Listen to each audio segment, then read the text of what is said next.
Baghdad का मशहूर अब्बासी खलीफा हारून रशीद एक ऐसा इंसानियत पसंद हुक्मरान था जो अपनी रियाया का हाल मालूम करने के लिए रात को भेष बदलकर अपने शहर, गांव और गलियों में जाया करता था। इस तरह खुशहाल और जगमगाते हुए बगदाद के अलिफ लैलवी दिन और रातों से बहुत सी अजीबो गरीब हैरत अंगेज दास्तानों ने जन्म लिया। एक दिन भेष बदले हुए खलीफा हारून रशीद एक गली से गुजर रहा था। सादिका, हमें अंदर जाने दे। नहीं, अंदर नहीं जा सकते। अब क्या होगा? घबराओ नहीं बुशरा। सादिका, हमें अंदर जाने दे। नहीं, नहीं जा सकते। हमें जाने दे। ये मेरे शौहर का घर है। ये मेरे भी शौहर का घर है। मेरा शौहर तो ये आज बना है। मेरी शादी तो इससे 5 साल पहले हुई थी। क्या तू नहीं जानती? 4 बेटियां हैं मेरी इससे।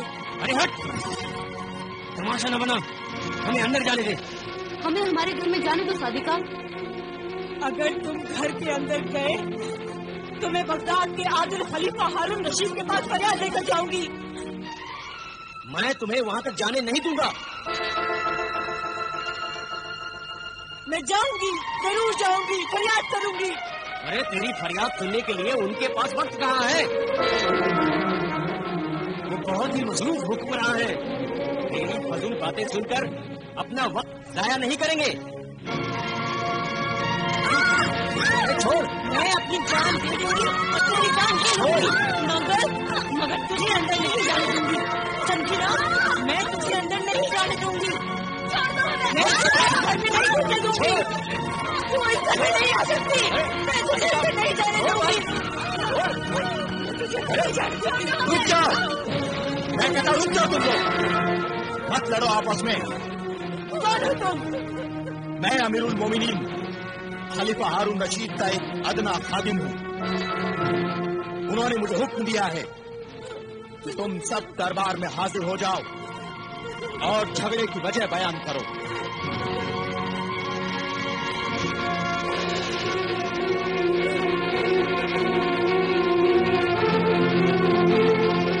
बयान कर फरियादी ज़ौजे रफीक, बयान कर। रफीक और बुशरा, तुम्हें भी सच्चाई बयान करने की इजाजत है।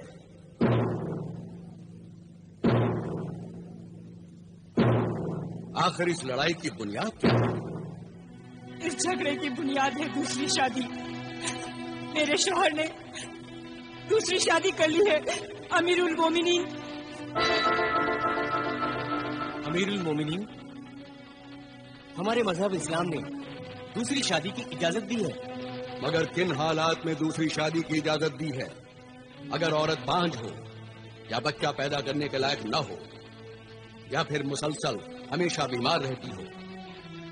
और दूसरी शादी करने के लिए अगर पहली बीवी इजाजत दे तभी शौहर दूसरी शादी कर सकता है।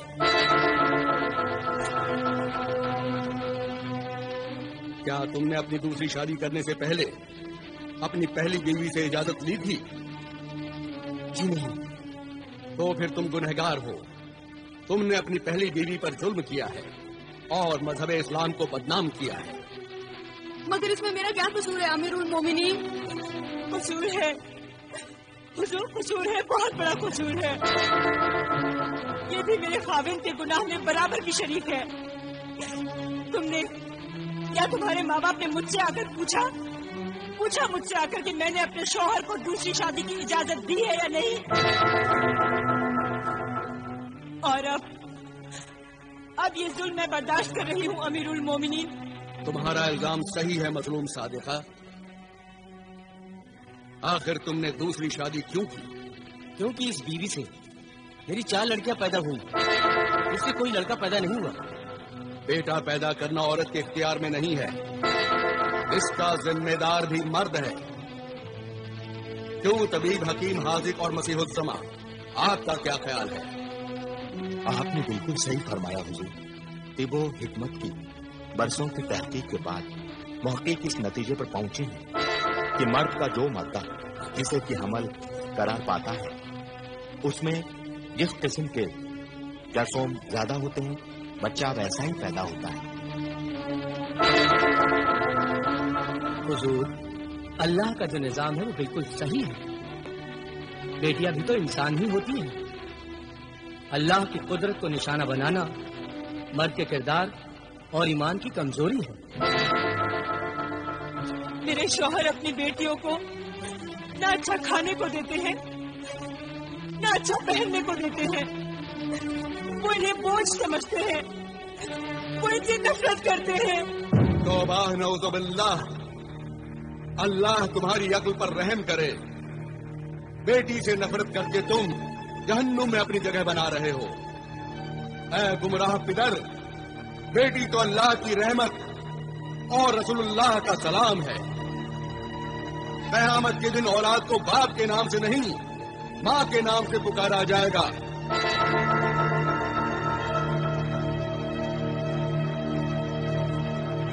کتنا بڑا درجہ ہے عورت کا!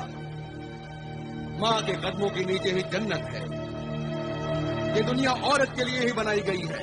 عورت نے ہی بڑے بڑے پیغمبروں کو پیدا کیا، بڑے بڑے ولی اللہ، درویش، قوم کے رہنما اور مجاہدوں نے ماں کی گود میں ہی پرورش پائی ہے۔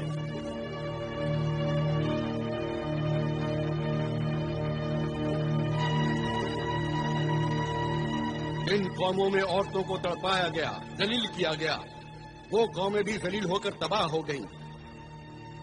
دوسروں نے انہیں اپنا غلام بنا لیا، اور تم یہ کیسے بھول گئے کہ تمہیں بھی ایک عورت نے پیدا کیا ہے، اور وہ عورت بھی کبھی کسی کی بیٹی تھی۔ میں بہت ہی شرمندہ ہوں۔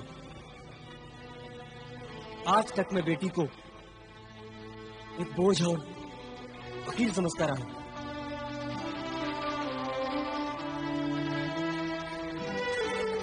آج آپ نے میری آنکھیں کھول دی اور مجھے بتا دیا کہ بیٹی کا درجہ کیا ہوتا ہے۔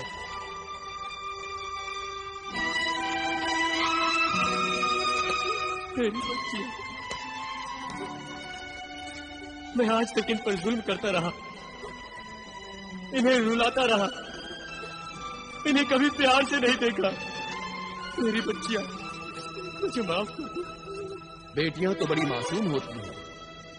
ان کی چھوٹی چھوٹی باتوں کا، ان کی ضرورتوں کا، ان کے ارمانوں کا ماں باپ کو خیال رکھنا چاہیے۔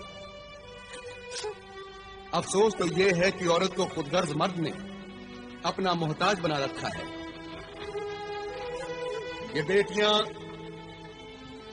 بیٹیاں بچپن میں ماں باپ کے سہارے پر، جوانی میں شوہر کے آسرے پر، اور بڑھاپے میں اپنی اولاد کے رحم و کرم پر بے بسی کی زندگی گزارتی ہیں۔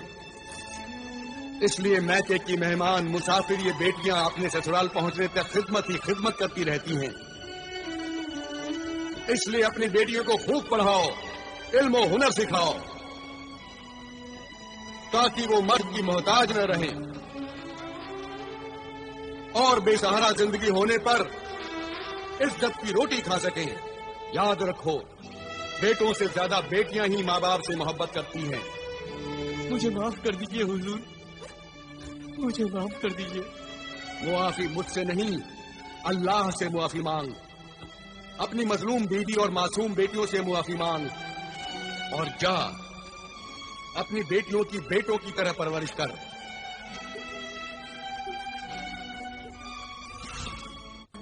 یہ حکمراں خلیفہ صرف تخت پر بیٹھ کر حکومتی نہیں کرتا، بلکہ ایک مشفق باپ، ایک مذہبی عالم، ایک روشن دماغ استاد کی طرح اپنی رعایا کے مسائل میں دلچسپی لیتا ہے۔